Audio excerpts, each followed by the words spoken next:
Good morning, fabulous ladies. How are you? I thought that I would pop in on this amazing Thursday morning and have a quick tips on Teach Me Thursday on how to move past or deal with your own insecurities when it comes to your business. So if you join, obviously say hi. And if you've got any questions, then let me know. But this is actually, I think, one of the really big things that I work with a lot of clients on. Because I guess I deal with the business and brand strategy of what you need to do in order to get visible, get more clients, etc. But one of the biggest things that we deal with, as you probably know, hey Belinda, is mindset. And really the imposter syndrome. Hey Holly, how you doing? The imposter syndrome and mindset and not feeling like we're good enough and all the rest of it.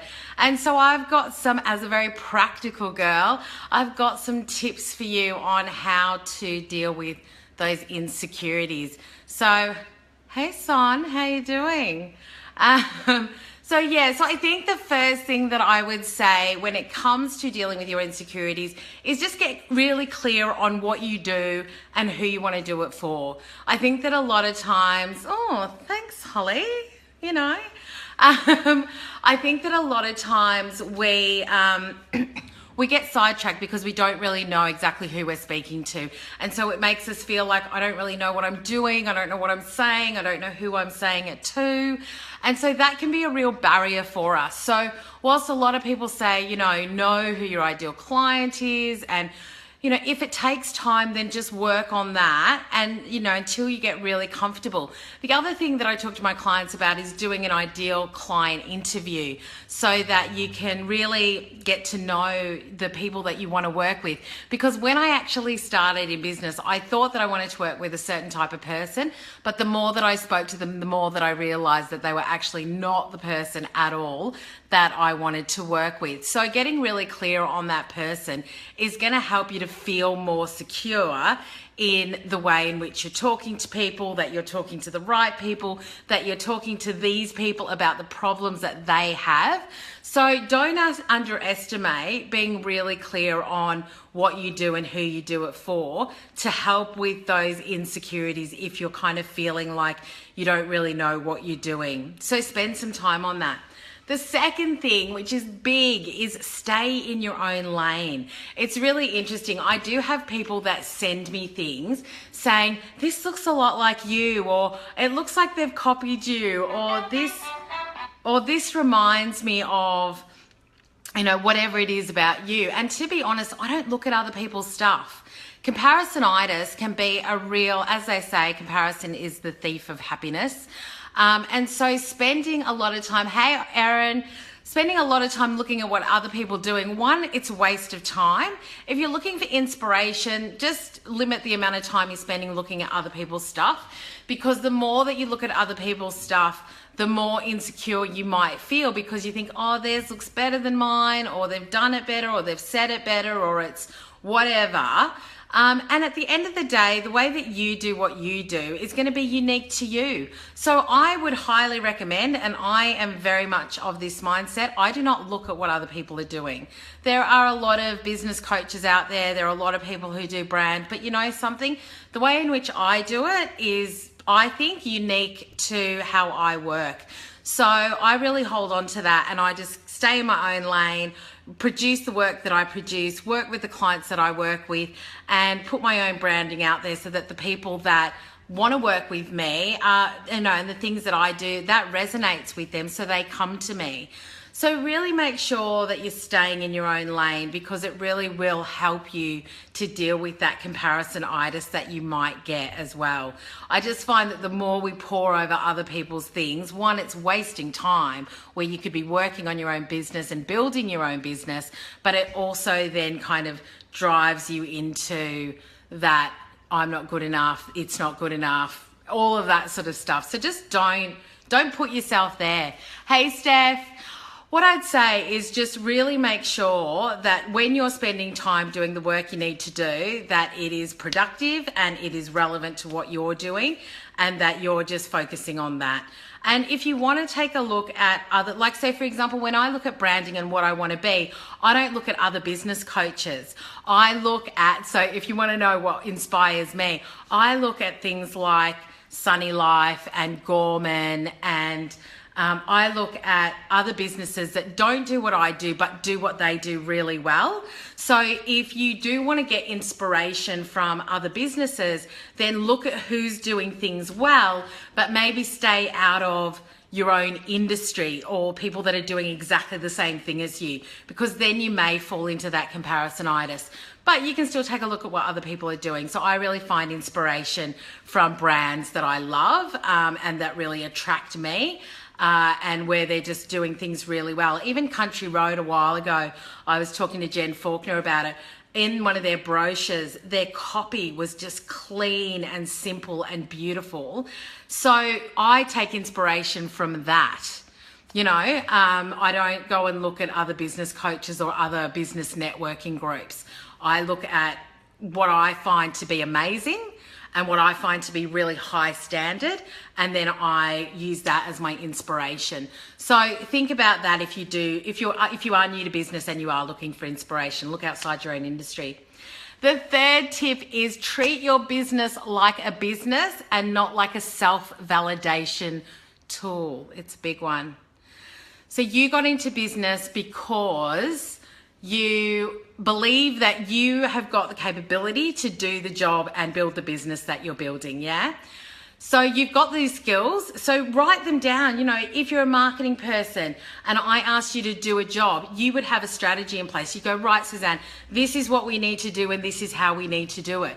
So you need to work in your business as it's a business and not as it's a, as I said, self-validation tool for yourself, where you're going, well, how is this reflecting on me and how is it going to make me feel, and what if I don't feel like it today, and what's my mood? Like, if you want to be in business and you want to grow and build a business, then you really need to operate in that mind frame. You know, next year, so you might say to yourself, next year I want to build my business. I want to get X number of clients and I want to make sure that my branding is at this level and I'm positioning myself in the right way. So you have to ask yourself, not how you feel about that. And this may not be for everybody. I am very much of the mindset of build a strategy, get the job done. You will always have the emotions that come through with it. I get it. I get the whole, what are you thinking? Like, should you be doing this? Is this the best thing? Can you do it? I do get that. But because I've got a strategy in place, I work towards that strategy. So it means that I'm really taking my personal emotions out of it as much as possible. And it doesn't always work, but it sure as hell really helps with it as well. So treat your business like a business. And really take yourself out of the equation where you can, and really try and operate in a way where if you were building it for somebody else, how would you do it differently? How would you be more structured in the way that you do it? How would you deliver and execute in a way that means that you're not sitting and, I guess, self-reflecting on whether you're good enough and whether it's good enough? Just know that you can do this. And I'm going to get to how you can know you can do it in a minute. So tip number 4 is write down a very long list. Like, if you are thinking, am I good enough? Do I have the skills to do this? Then what I would recommend is that you write down a very long list of what you're great at. So what have you done before? What have clients said about you? Testimonials. How do you do what you do differently? And what impacts and successes have you had in the past? So build your own resume for yourself if you're feeling like you've got imposter syndrome. Yeah? It's really up to us, and finding the right support around you. Surround yourself with people that really support you and believe in what you do and really know that you can do it. And then if you kind of feel like, I'm not sure that I've got this capability, then sit down and write out your own resume to yourself to kind of go, you know something, I've been doing branding now, when I think about it, since 2004. I've done it for large organizations. I work with amazing women. The feedback's great. So really, hey Sarah, really think about how good you are at what you do, and don't be shy about it. Yeah? really own what you do. And if you have decided to build a business around it, then I'm guessing that you're pretty good at what you do, or that you are definitely in a mode of learning and testing and growing. So really, I guess that fourth one is to write that long list, but really own what it is that you do, and really look at how you can continue to build your own confidence in that space. And testimonials are a really great one for that. I love getting testimonials. I ask all of my clients for testimonials.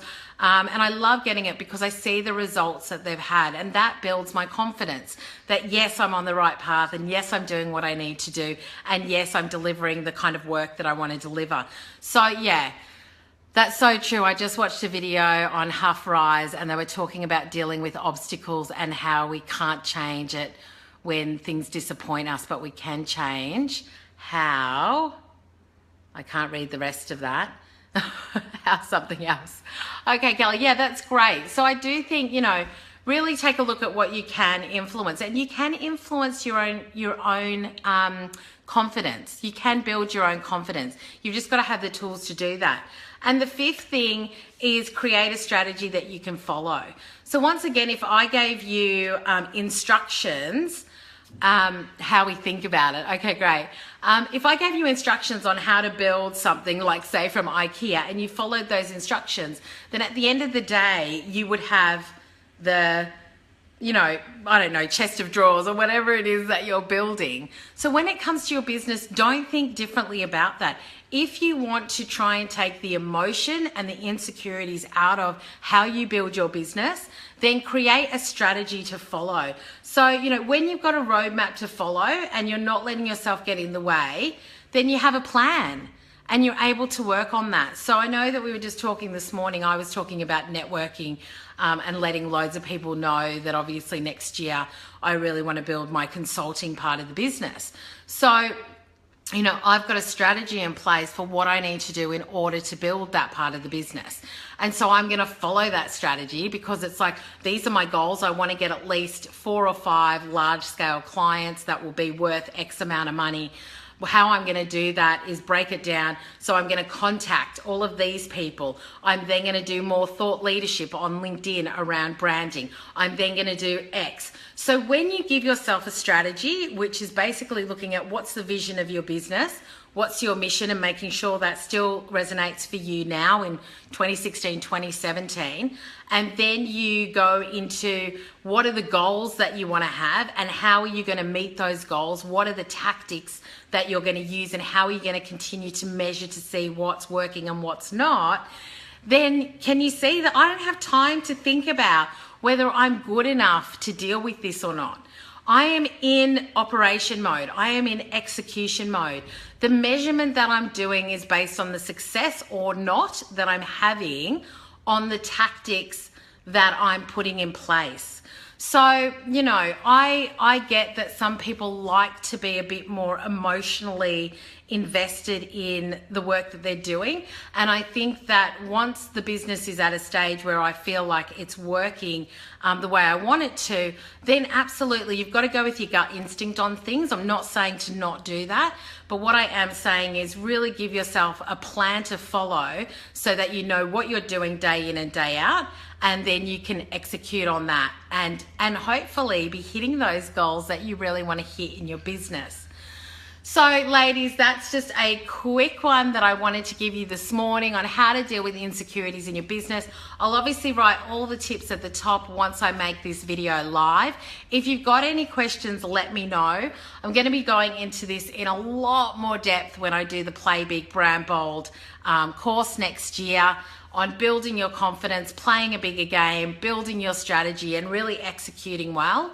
But I guess the tips for today was, number 1, get really clear on what you do and who you do it for. Number 2, which I actually think is one of the main things, if you take nothing else away from this Facebook Live, then number 2 is stay in your own lane. Get inspiration from amazing businesses outside of your industry. Don't be looking at people that are doing the same thing as you when you're building your business, because it can be a real full stop and a real barrier to you moving forward, because you're thinking, I'm not good enough, I'm not as good as them, what they're doing is better, they stole my idea, I didn't execute it first, blah, blah, blah. All of this happening in your head all the time. Number 3 was treat your business like a business and not like a self-validation tool. Number 4 was write a long list of your own CV and why you are awesome at what you do. Take a look at people's testimonials and what they say about you and how great you are, and really acknowledge and stand in your own worth as well.